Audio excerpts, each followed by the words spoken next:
want you around. Where are you from? You're racist. Where are you from? Racist. There's no stopping him, and Pauline doesn't try. Take your shit hair and fuck off. You ain't gonna do shit, you little mug. All right, sorry, Pauline. Come and question me, bruv. Come and question me, bruv. Sorry, Pauline. I've seen an... Australian journalist Liam Bartlett flies to Britain with Pauline Hansen to document the migration debate up close. What starts as coverage of Tommy Robinson quickly turns into a test of the standard media narrative, beginning with Liam confronting Rupert Lowe, a member of Parliament known for his straightforward approach. And I was in America. I did Joe Rogan. I was in Austin on Friday to... I got back there yesterday morning. Well, Pauline is about to do Tommy Robinson, his podcast. Are you? You see, again, Tommy, I talked to Tommy. He's not a bad guy. I've never met him. He's not a bad guy, but the state is petrified. All right, well, let's have a discussion. Go off the rail. Let's grab a seat. Yeah. Let's have a chat. But before we get too comfortable, You want me there, then? Yeah. That's good, yeah. a taste of Rupert Lowe's politics. Our rape gang inquiry report will be released in the coming days. It will change Britain for good. Particularly his campaign against what he claims are Pakistani rape gangs operating in Britain. How many known foreign rapists per town, per region? Will they publish a breakdown of the immigration status of those involved? Rupert Lowe, a former reform figure now heading Restore Britain with the slogan, "Millions must go," treats grooming gang failures and the decline of high-trust communities as urgent national issues rather than unavoidable side effects. He argues that preserving common sense requires addressing these challenges directly. What is the issue that's driving your success, your current success? What's the one? Is it Immigration. multiculturalism? It's or- immigration. Immigration. It's the fact that our country has, the high trust society that we had has been destroyed. And our rape gang report, I think, is worth reading because it goes into all the reasons why we've had these rape gangs, which our establishment has clearly turned a blind eye. Lowe attributes the shifting political climate to the gradual erosion of the high-trust social contract. He notes that when cultural cohesion drops following rapid demographic shifts, social trust cannot simply be restored on command. Actually talking about Islam itself and the Islam is a big that's problem. Islam incompatible is a big problem. Well, that's Either. why I'm standing up and speaking out against it, because I don't want Australia to become like Britain has. Well, you need to, it's great that you're doing it because the sooner you stop it, the better. It's just wrong. How aware are you of what Senator Hansen's been doing and the rise of her One Nation party? Well, I've been watching, and hopefully you will form the next Australian government, which would be great. All very chummy. But it's worth remembering that the man opposite us allows members of British fascist organisations into the ranks of his party. It's something I ask him about separately. Okay. Both figures point to the combination of rapid demographic change and radical ideologies as a significant challenge for long-term national identity. Lowe's acknowledgement of Hansen's campaign in Australia reflects a mutual recognition of similar social pressures across both nations. Rolling when you're ready. So if people are, say, associated with nationalist groups or organisations that have been linked to white supremacy groups and they wanted to be a member of Restore Britain, what would you say? Well, we've got members whose views we don't entirely agree with, but they're free to join us and part with £20, which is what it costs to join Restore Britain online. What do you see in someone like Pauline Hansen and her relative success so far? Well, I think, like a lot of Anglo-Saxon countries, she's obviously offering a common sense solution, which I think we've lost sight in most of our countries, particularly here. I notice you use that expression quite often, Anglo-Saxon. Yeah. A lot of people could interpret that as almost, if you'll pardon the expression, white supremacy. I don't think it's a case of white supremacy. But in this day and age, as you agree, words are just so important, aren't they? And when people hear someone talking about Anglo-Saxons all the time. Well, we just say we don't care anymore. We've had enough of all that nonsense. So, you know, people can say what they want. We don't care. You know, so what? How's that? What? But the man Pauline really came to the UK to see isn't Rupert. Addressing questions about party membership, Lowe remains focused on broader goals rather than enforcing strict ideological entry requirements for every supporter. He argues that political movements seeking significant change often focus on shared core objectives rather than political purity tests. You see in someone like Pauline Hansen and her relative success so far. Well, I think, like a lot of Anglo-Saxon countries, she's obviously offering a common-sense solution, which I think we've lost sight in most of our countries, particularly here. I notice you use that expression quite often, Anglo-Saxon. When questioned about using terms like Anglo-Saxon, Lowe rejects claims of white supremacy, making a distinction between biological equality and distinct cultural traditions. He argues that recognizing and preserving a nation's historic heritage should be seen as a valid concern. People could interpret that as almost, if you'll pardon the expression, white supremacy. I don't think it's a case of white supremacy. But in this day and age, as you agree, words are just so important, aren't they? And when people hear someone talking about Anglo-Saxons all the time. Well, we just say we don't care anymore. We've had enough of all that nonsense. So, you know, people can say what they want. We don't care. You know, so what?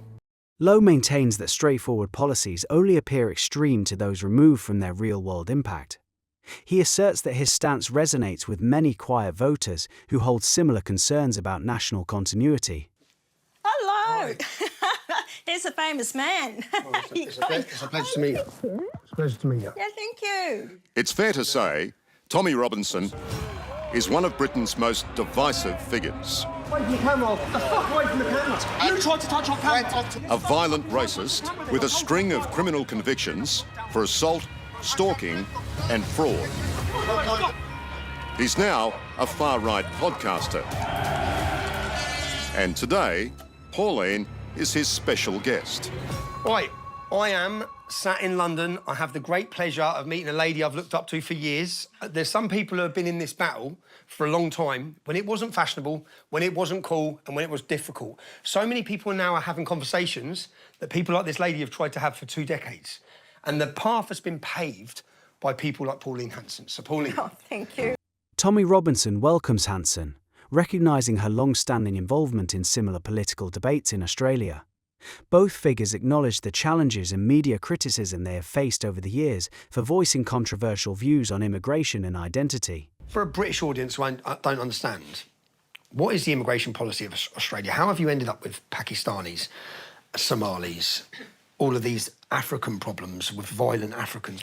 Well, it started in 1973 with Gough Whitlam. So they opened up and got rid of the White Australia policy. Then they started bringing in the different migrants. And a lot of them couldn't speak English, but they learned to speak English. But over the decades, as the governments have changed and different people they've brought in, and a lot of people come into Australia purely for the welfare system. Hansen critiques the post-1973 shifts in Australian immigration policy, contrasting earlier expectation-based integration with modern multicultural frameworks. She argues that changing a country's demographic mix without a clear integration mandate creates ongoing friction around national identity. You prevent the demographical change. I've said it because I'll stop people coming in from radical Islamic countries and I'll ban the burqa. So you've got many Muslims in your country who are reliant on the state. You've got about 4%. You've got 4%? Yeah, so they do breed. Because, you know what? In the Quran it says Allah will provide. Well, the Allah is the government of Australia. Correct. It's all the people going to work every day. Well, guess what? I've had enough. Such is their chemistry during the hour-long podcast that Robinson invites Pauline to his hometown of Luton the following day. We're going to go for a walk tomorrow. I'll show you my town, where I was born, the town that I love. Yeah. It's now got, when I was born, we had 1 mosque, we've now got 45. The town's gone. It's finished. Then the chat turns to Robinson visiting Australia. Have you tried to come out to Australia? I Have you haven't, applied? I've not applied, no. I've not applied. Yeah. I'd love to come to Australia. I'd love to. Obviously, I don't think they'd let me in because of my criminal record. Now, Donald I'll Trump... wait till I'm in there then. Oh, good. That's what I wanted to hear. That's what I wanted to hear. I'll be watching your election like, yes, I'm coming to Australia. The conversation shifts to numbers, economic costs, and social integration. Robinson invites Hansen to visit Luton the following day to see how rapid demographic shifts have altered local neighbourhoods firsthand. Take your shit hair and fuck off. You ain't going to do shit, you little mug. Right, sorry, Pauline. Come and question me, bruv. Come and question me, bruv. Sorry, Pauline. I've seen enough. With voters, she's an elected official. OK. Do you think being associated with a person like you is a disadvantage for her electoral success or otherwise? Only to people who listen to the fake stream media. Right. People who listen to Pauline Hansen know the media lie. So you're just doing a Trump, are you? So it's the media's fault. The media's spreading false information. That actually is the media's fault. The reason why you couldn't have this debate, and the reason why no one was allowed to have this discussion is because the media attacked anyone who tried to have it as far-right racist extremists. I'm not talking about the facts. Okay. I'm talking about your character. OK, so my character, I've never been arrested or questioned on anything to do with race or hate in my life. But that, hate. Hate speech, race. Tommy, you've got 2 convictions for for? violent assaults. When are they? 2 convictions. Yeah. One was an off-duty policeman. Yeah, when I was 20 years old. So what? I'm 43. You've just told me a lie. What lie did I tell you? You just said no conviction about hate. Hate or well, race. you don't. Hate or race. You call kicking race. an off-duty policeman's head in. You don't think that's hateful? Did you read the transcripts of the court case? So he attacks me. Can we... Hold on, excuse me. Fact, if you read the case, he attacks me, yeah? He lost the fight. Yes, I kicked him, which is where I overstepped self-defence. So the judge accepted everything I'd done was self-defence until I kicked him. So if you attack me now, if you do, I'll end up beating you up. Right? That's not my problem, okay? It's not my fault, is it? So, yes, I got convicted, right? Yeah. When I was 20. Do you want to talk about the other convictions? We can if you want, because... What, passport fraud? Yeah. Mortgage fraud? Mortgage fraud? Stalking a woman. Well, we're not blind. We've come with you. Yeah. We've documented what you're saying and what you've been doing. Yep. So this fake stream media idea, I don't know where you get that from, but it's not happening here. See, this is the fake stream media. I'm asking you. This is exactly the fake... Liam Bartlett questions Robinson directly about his past convictions and hate speech allegations. Robinson dismisses the line of questioning as a familiar script, pointing out that media scrutiny often focuses heavily on his character while ignoring the broader social issues he highlights. This is it. Don't worry about the labels, No, just tell answer me, the question. I wish I hadn't been in 10 prisons. Yeah, I wish all those things. But unfortunately, everyone was fucking silent about the rape of our whole country. I wasn't. So no, I'm not perfect. I don't claim to be perfect. I'm not claiming to sit here polishing my halo, which is why I'm from a town like this. This is a rough town. I'm from a rough upbringing, yeah? And if I didn't have that rough upbringing, I'd have been too scared to open my mouth. And you can keep shouting people down and calling them whatever words you want, and you can use the media to try and downplay it. The public are going to be with people like me and people like Pauline. They see straight past all the bullshit. They don't give a shit. They can see with their own eyes, yeah? Should any Australian town end up like Pakistan? Simple question. And that's it for both of us. So the reputation that you have tried to build for 30 years, you're happy to just put it on the line for someone like Tommy Robinson? Why wouldn't I talk to the man? Well, why would you? Oh, am I going to be judged by all these people? Or yourself, oh, I shouldn't be associating, I shouldn't be talking to this man. You know, that's the problem with our society. Well, Senator, hang on. You know what politics is like. I'm not like the other politicians, Liam. I will say and do what I want to, and I will talk to people if I feel, you know, to spend time to learn from them of what is happening. But you're not just talking to him. You're, in effect, supporting him. Why would you align yourself with a character like that? He's a man who's very proud, British man. He's also a convicted criminal, Senator. Well, I think the way you say that is really harsh and what he went to prison for. He's been to prison a number of times, and it's a long list. I'm sorry, I'm not going to back away from this whatsoever. I met Tommy and I listened to what he's trying to tell me about what's happened to Britain. Senator, he sat there. Bartlett presses Hansen on why she chose to meet with Robinson, suggesting that association with him could carry negative political consequences. Hansen firmly rejects the framing, stating she prefers to evaluate situations based on direct observation rather than media coverage. at your podcast, he sat there, this far away from you, looked you in the eye and told you a barefaced lie. And what was that? You asked him, have you ever tried to go to Australia? And he said, no, I haven't. Senator, he's tried twice.